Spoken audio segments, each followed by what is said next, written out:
Good afternoon and welcome to today's Wednesday webcast. I'm delighted to be joined by Mr. John Mickelthwait, editor of The Economist. John, many thanks indeed for being with us today. Thank you for having me. In the unlikely event of some of our viewers who may not be familiar with The Economist, can you just set the stage for us? What is The Economist trying to achieve? I think we have always been a liberal views paper with a global bent. Okay. We were set up originally to fight for free trade against the Corn Laws. We've always covered business and we've always covered the world. One of the very first article was about Brazilian tariffs, or tariffs on Brazilian goods and the need to let them in. And so it was born global, The Economist. And in terms of our current circulation, we sell about 1.6 million a week, mostly print, but an ever increasingly large number of those digital. And those are spread out right the way around the world. Only around 200,000 are in Britain. And when you talk about print and digital, obviously it's a media landscape that's changing pretty rapidly. How's The Economist squaring up to that? Well, it's interesting. It's we've had more change in the past 10 years, arguably, than in the previous 50. What happened when I first came in was I was obsessed by the internet. I saw the internet as this hurricane which had swept through national newspapers and was going to hit magazines next. And actually what happened was it didn't quite work that way. This was back in 2006, around then. Is actually magazines stayed relatively constant. They did quite well. And the reasons seemed to be, in our case, people wanted to filter all that data out there, all that information, all that blizzard of things. They quite liked the idea of a weekly filter to take you through things. But there was also another point, is actually we worked out they were different experiences. When you read a magazine, you tend to do it leaning back. You tend to do it taking quite a bit of time to read it. You read it on a train, on a plane, in bed, on a sofa. You see people lying back. Whereas the internet tends to be a leaning forward. People snack. You grab short articles from here or there. What therefore intrigued us is when the iPad came along, and for that matter the Kindle, the Nook, all these different gadgets. That did make a difference. And for us, an epiphany came when I think our chief executive spotted the very first iPad advert and counted the number of soles of people's shoes on it. And what you saw was these people lying in hammocks, lying in beds, reading this thing as if they were reading a magazine or a book. And so this really was a challenge for us. And so that is what we're going through at the moment. And the digital are people who are paying, just like normal subscribers, but to get it on a digital format like a Kindle or like an iPad. And how do you see that shaping up in the future? Or is the print version going to disappear, all but disappear? I don't think it'll disappear. I do think it'll decline. I mean, what's happened so far at the circulation, The Economist, since I've been there, or since I've been editor, is it's gone up in print from about 1 to 1.5 million. I apologise to my predecessor if I haven't. It might be closer to 1.1 at the beginning. But the extra 120,000 at the moment are coming from digital, and that is the bit which we keep on seeing growing. We sort of imagine print will flatten off. And the truth is we don't know. All I care about is that people buy us, effectively. If people are getting the Weekly Economist, there are very good arguments for getting it on an iPad as well as a print or separately. Again, I'm using iPad just as a quick, convenient way, but you look at it, you sit there, I'll use a pathetic names drop, Jimmy Carter sits there in Plains, Georgia, at Thursday lunchtime. He gets The Economist on his iPad, sits there reading it on this wonderful way. We can get on Thursday lunchtime, his time, and then the print edition, I wish I could claim it always arrives there on a Saturday, but sometimes arrives there on a Monday, and he can balance the two. They're very convenient, these new things, and they also, I think crucially, and this is very important for us, they've become gadgets for reading as much as anything else. And what's become really interesting, I think, is that when you look at other magazines, some of the ones which have added lots of bells and whistles, those haven't done quite as well as just the ones who just said, look, this is a brilliant way to imbibe information, and reading is still one of the most efficient ways to do that. Now, with up-and-coming generation X's and Y's and Z's, do you believe that your core readership, is that likely to change in the future, or do you think, regardless of the medium that you choose, you'll always be appealing to the same kind of demographics? I think that what's interesting about our readership, and I'm going to do the awful thing of borrowing a phrase from the commercial side, is that they came up with a phrase which, to begin with, I thought was just another of those sort of marketing things, but actually makes a lot of sense. And they claimed that the people who read The Economist were ideas people. And actually, I think there's a strong sense in that. And you look at the people who buy us pretty much everywhere, they tend to be people who are interested in ideas. And sometimes, in quite a lot of cases, those are quite rich people, so we do well out of advertising to them. But as much as anything now, they sell our advertising side, which I have nothing to do with, but they sell it on a psychographic. These are people who go out and are looking for the things which are going to change the way the world works. And that could be inside a company, but it could be inside a university, it could be inside IMD, it could be inside a government, or it could be somebody who has no role in those things, but is just interested in how these things go. And that tends to be the defining characteristic. And so actually, in terms of age, we tend to vary quite a lot. And as long as those people are still buying us, that would be all I really care about. I mean, in the end, I think you create something, and if it's hopefully an intelligent product, then you can really get hold of people. And I think the big story of the media, or our end of the media, is I keep on being asked, here's The Economist, it seems to be doing relatively well. You're the great exception. And I think that is one of the fundamental wrongs. It's not true. You look at lots of other bits of the media, and there is what we call mass intelligence. It's true, there's a large mass market which is headed downhill, and you have no limit to the number of examples you can use for that. Mm-hmm. But if you look quite closely at the top end of the market, that's also got much bigger, and it fits. I mean, IMD is part of this. You look across the world, more people are going to university, more people are looking at different ways of consuming products. They want more. Look at the number of people going to museums. I think in Britain it's gone up from 20 million to 40 million in about 15 years. Look at literary festivals. Look at a channel like HBO. Look at the American bestseller list. You'll see a lot of quite substantial histories in that. Mm-hmm. Look at programs like The Wire. Look at the way that Curb Your Enthusiasm. Any of those things. These are people who are aiming at roughly the same group of people as we are, and it's partly because the number of college-educated people everywhere has gone up. And I think also there's been a breakdown, which is or a change in the way that people think. When you and I were at university, you could either be an intellectual, where you dressed in black and wore a turtleneck jersey and watched a lot of languages, a lot of films with foreign languages in the subtitles, or else you were somebody who drank beer and wanted to go and watch football. And for me, the big turning point was going to a lunch where somebody afterwards is going to take his son to go and watch Millwall, possibly the more agricultural of British football, even by British football standards. But then in the evening, he was going to go and watch The Lives of Others, German film, brilliant film, with subtitles. And he thought there was nothing odd about it. Okay. And when we look at our audience, there is a huge number of people who are buying The Economist, but also go and buy People magazine as well, or go and buy things which are completely different. And that's because people now want to have variety in their diet. So let's touch on China then. You recently opened a China section in The Economist. Is your view that China is going to become the global player? I think China is going to catch up with America, but I'm not exactly sure of the timing. You can go to The Economist website, and there is, as usual, I'm trying desperately to flog this thing, but there is actually a point to it. You can go there and you can feed in certain economic guesses that you have about inflation, productivity, and all these things, and then you can try and work out when America does get overtaken by China. But again, think about it, it's partly because China has got so many more people. America's still going to be a richer, militarily a much more powerful country, and possibly, I think, culturally a much more powerful country. So I remain fairly bullish about America to that extent. But what is happening in China is remarkable. Is the US economy back on its feet now? Do you expect Obama to be re-elected?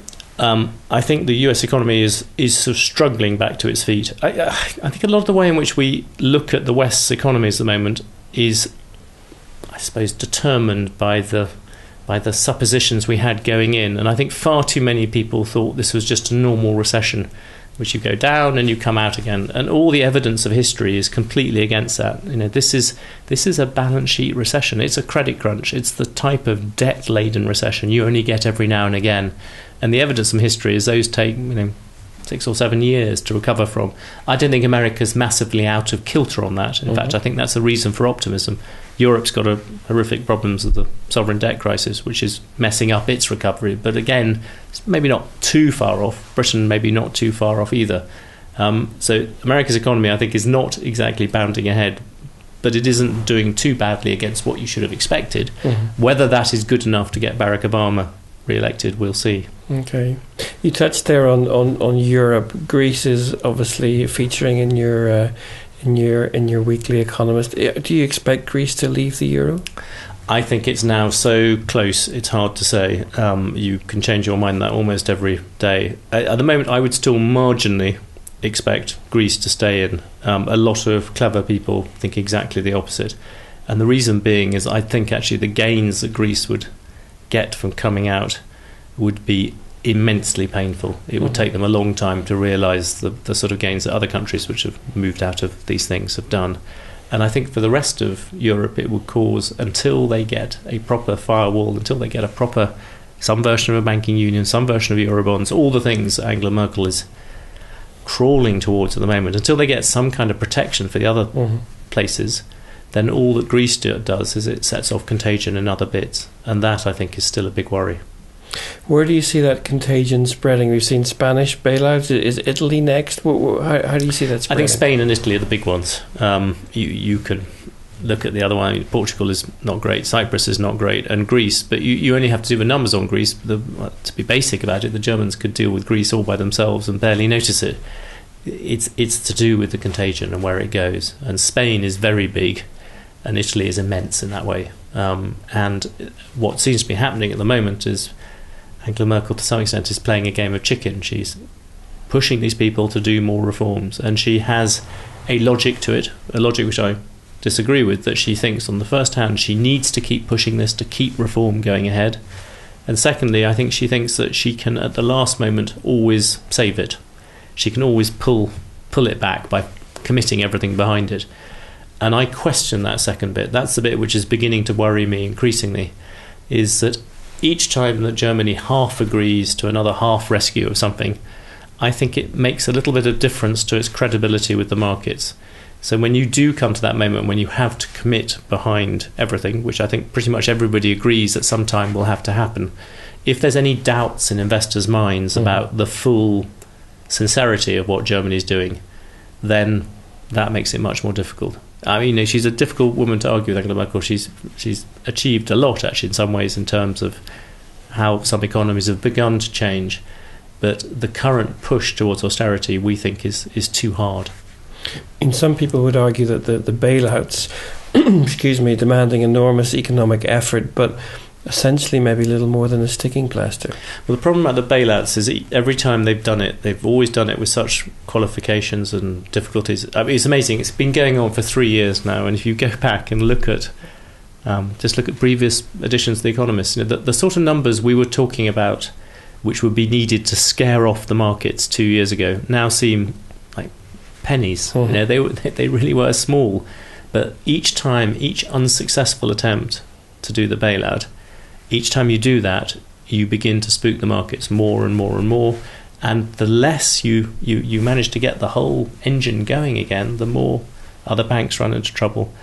Credit crunches are very difficult to stop. And I think there is an element within the German psyche, on the one hand, of saying, look, we did all this stuff, and I have huge sympathy for this. They did all these structural reforms. Why haven't other people? I think often people from outside Germany give Germany too little credit for that. But people inside Germany don't seem to get the fundamental choice, which is one between a very nasty thing which nobody really wants to go on, or catastrophe. And that, in the end, you have to make a decision about. What's your take on the Middle East? We've seen yesterday the election of a new president in Egypt. We see Syria, which looks like it's on the edge of civil war. How do you see things playing out in that part of the world? I'm still marginally, when you look at the Arab Spring, I think that's what you still have to call it, I'm still marginally a glass half full person. I think that because I think fundamentally, and Egypt is a good example, Egypt has crawled forwards, it has made mistakes, the army still plays too great a role, and like everyone else, I'm not a wild enthusiast for the Muslim Brotherhood, But Egypt is in a better position now than it was under Hosni Mubarak. It now has a democratically elected president. It now has a democratically elected parliament, albeit one the army is trying to fiddle with. Tunisia, I would argue, is basically gone forward. Yemen, it's more questionable. Libya, chaotic. Syria, ghastly. You know, it's you can argue it one way or the other. Mm-hmm. But in general, the idea that Arabs were somehow different, that all they deserved was strongman dictators or Muslim fanatics, I think that's being challenged. And the idea that Egypt could come out something a little bit closer towards Turkey, I think that's something which I would still support and hope for. And I think one of the things that the West needs to do in some ways is, amongst all the other disasters we've just been talking about, amongst all those dollars and euros that need to be committed to trying to keep the West going, you know, we shouldn't stint too much on this amazing experiment all across the periphery, particularly of Europe, that these are countries where there is a vast economic challenge as well as a democratic one, and just keeping them going along is worth a lot. You touched there on the role of the military in some of the Arab countries. If we take a step back and think more holistically, we see that the role of government is becoming increasingly more important in almost any nation we can care to mention. Do you think the role of government has got too big? I do, yes. Indeed, if I wanted to throw two ideas towards you of two things that I think are going to dominate politics over the next period beyond the economy, and you can already see them creeping up in different ways, and they are, I warn you, contradictory.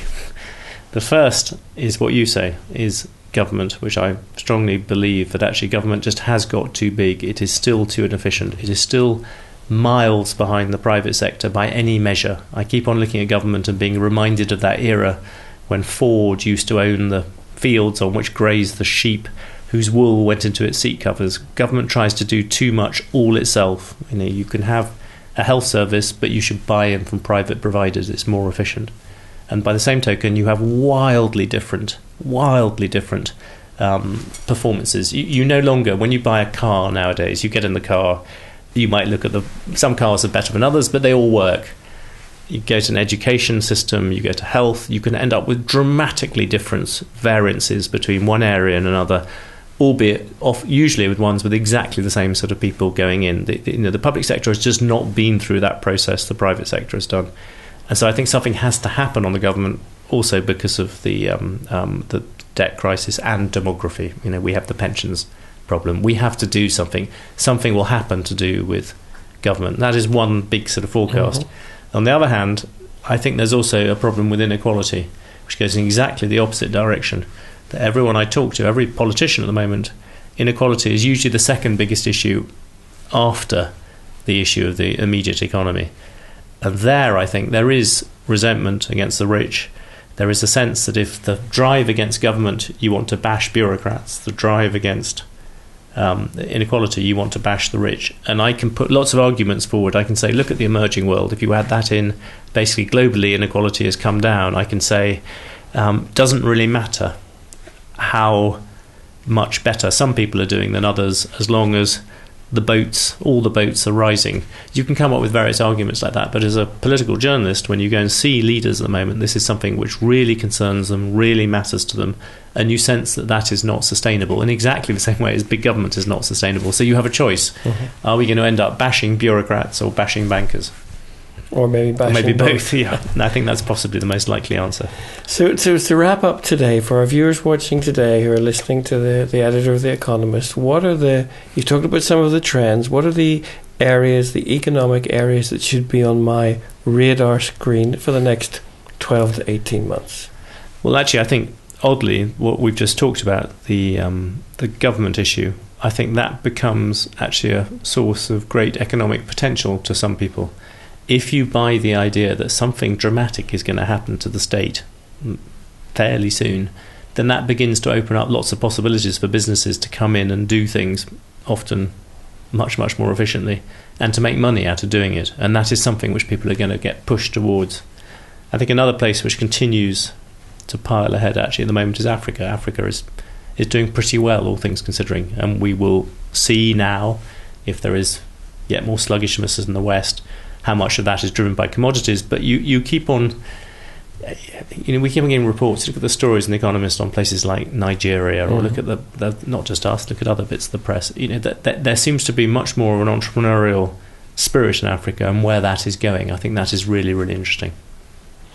John, thank you ever so much for coming in today. We really appreciate you coming over to IMD. It's a pleasure to have you here, and we'll continue to read and to watch and consume The Economist in whatever form it comes out with, and we wish you, of course, lots of success in the future. Thank you very much indeed. Thank you for having me. Thank you. Thank you.